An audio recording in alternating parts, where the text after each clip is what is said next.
প্রিয় বন্ধুরা, সবাই কেমন আছেন? একটি কথা আছে, ফাফে কিন্তু বাফরও ছাড়ে না। আমাদের যে সিলেটের কিংবদন্তি সালমান শাহ, উনি আছিলেন আমাদের সিলেটের কিংবদন্তি। অনেক প্রায় দীর্ঘ 29 বছর পরে উনার মৃত্যুর ঘটনা কিন্তু এখন রহস্য বাইর হইতেছে। এখন সবকিছু দিন শেষে বাইর হইতেছে এটা উনি কিন্তু আত্মহত্যা করেন নাই, অর্থাৎ উনারে মারা হইছে, পরিকল্পিতভাবে উনারে মারা হইছে। তো একটা জিনিস আছে, যারা কিন্তু খুনের যে যে যে কোনো মানুষ যদি খুন হয় কোনোদিন কিন্তু সাফাইল থাকে না। আর ফাফ যদি অতিরিক্ত হয়ে যায় অবশ্যই ফাফে বাফরও ছাড়ে না। তে আমাদের সিলেটের কিন্তু একজন গৌরব ছিল নায়ক হিসাবে। তার আরেকটা জিনিস ফাঁকে দি বলতে হয়, নারী জাতি এমন একটা বিষাক্ত জিনিস। কিছু কিছু ছন্দ মানুষের তৈরি করছিল, যেমন বিষাক্ত সাপকে বিশ্বাস করো, নারীকে বিশ্বাস করো না। একটা নারী কিন্তু একটা ছেলেকে যে পারে ভালো পর্যায়ে নিয়ে যাইতে, আবার কিন্তু একটা ছেলের ধ্বংস করতে পারে। নারীর কুচক্রে কুচক্রে যদি মানে ফরে যায় অবশ্যই সে ধ্বংস হইতে বাধ্য আছে। নারী যদি ইচ্ছা করে ছেলের ধ্বংস করতে পারবো।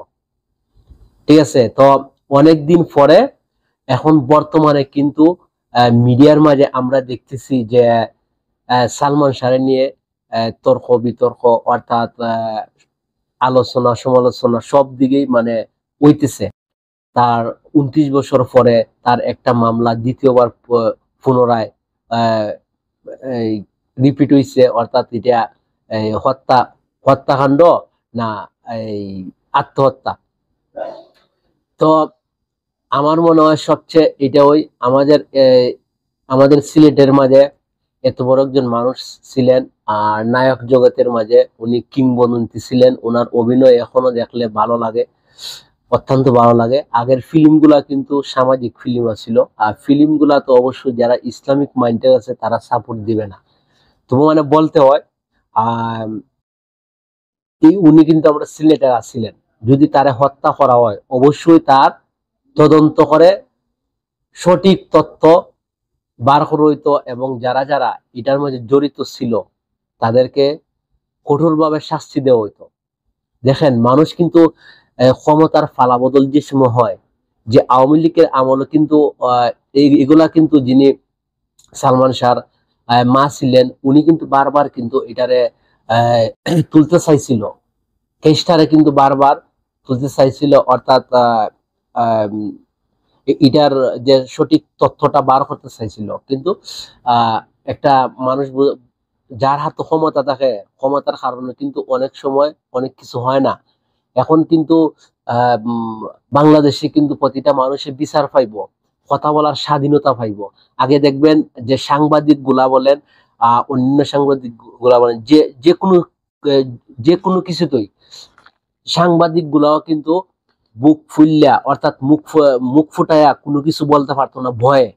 আর এখন কিন্তু তারাও কিন্তু দেখবেন যে কোনো পর্যায়ে তারা আহ মুখ খুললা যে কোনো সময় বড়ভাবে দাপট ভাবে তারা প্রশ্ন করতে পারে। কারণ এটা বুঝে দিতেছে মানুষের স্বাধীনতা, মুখের যে কথা বলার স্বাধীনতা পাইছে।